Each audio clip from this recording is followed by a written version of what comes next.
গাঁজা উদ্ধারের সফলতা এবার সীমান্ত রক্ষী বাহিনীর ১১৪ নম্বর ব্যাটালিয়নের জওয়ানরা গাঁজা উদ্ধার করতে সক্ষম হয়েছে বলে জানা গেছে। বিশেষ করে ভারতীয় সীমান্ত নিরাপত্তা বাহিনীর গতকাল রাতে কল্যাণ সাগরে একটি অটো থেকে ৩ বস্তা গাঁজা উদ্ধার করেছে। অটো চালক পালিয়ে গেলেও অটোতে থাকা একজন প্রাণেশ নাথকে আটক করেছে সাবরুম থানায়, তাকে তুলে নিয়ে যাওয়া হয়েছে।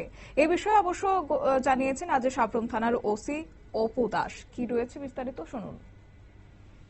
গতকালকে রাত্রে শেষ রাত্রিবেলা আমাদের ছোটাকিল বিএসএফ ডিউটি অবস্থায় একটা ইলেকট্রিক টোটো কল্যাণনগর থেকে অনুঘাটের দিকে যাচ্ছিল। ওই সময় তারা সেই টোটোটাকে সিগন্যাল দেয়, অটোটাকে ইলেকট্রিক তারা সিগন্যাল অমান্য করে যখন ভাগছিল তখন তারা পেছন দিকে ধাওয়া করে টোটোটাকে কিছু দূর দিয়ে আটকায় কল্যাণনগরে, এবং আটকানোর পরে এই ইলেকট্রিক অটোর ড্রাইভারটা পালিয়ে যায় এবং ইলেকট্রিক অটোর মধ্যে আরও একজন ছিল পেছনে বসা, তার সঙ্গে কিছু ৩ বস্তা ড্রাই গাঁজা, শুকনো গাঁজা ছিল, এবং এইগুলোকে বিএসএফ সিজ করে এবং ডিটেন পার্সনকে যারা একটা পার্সন ছিল তারা ডিটেন করে ইন্টারভিউশন করার পরে তারা আমাদের থানাতে হ্যান্ড ওভার করে সিজের প্রসেস কমপ্লিট করে, এবং তার এগেনস্টে আমরা তাদের দুজনের এগেনস্টে আমরা একটা মামলা নিয়েছি এবং আজকে দুজনে আদালতে প্রেরণ করা হবে।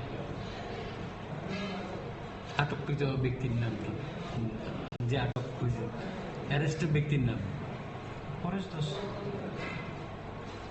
প্রাণেশ দাস, প্রাণেশ দাস।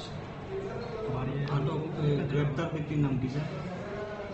প্রাণেশ দাস। আর পালিয়ে যায় তার নামে এখনো আমরা পেয়েছি, কিন্তু এটা আমরা তদন্তের স্বার্থে এখন ডিসক্লোজ করছি না। মোট কত কেজি পেয়েছেন গাঁজা?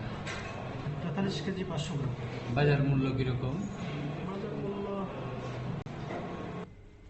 ওসির বক্তব্য আপনারা শুনলেন। এবং গতকাল রাতে কল্যাণনগর থেকে সাবরুমের কল্যাণনগর থেকে বিএসএফ এর জওয়ানরা এই গাঁজাগুলি উদ্ধার করতে সক্ষম হয়েছে।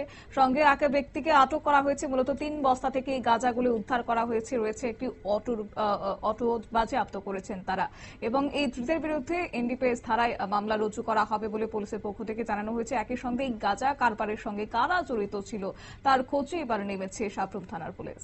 নিয়ে নিচ্ছে ছোট্ট একটি বিজ্ঞাপন বিরতির সঙ্গে থাকুন।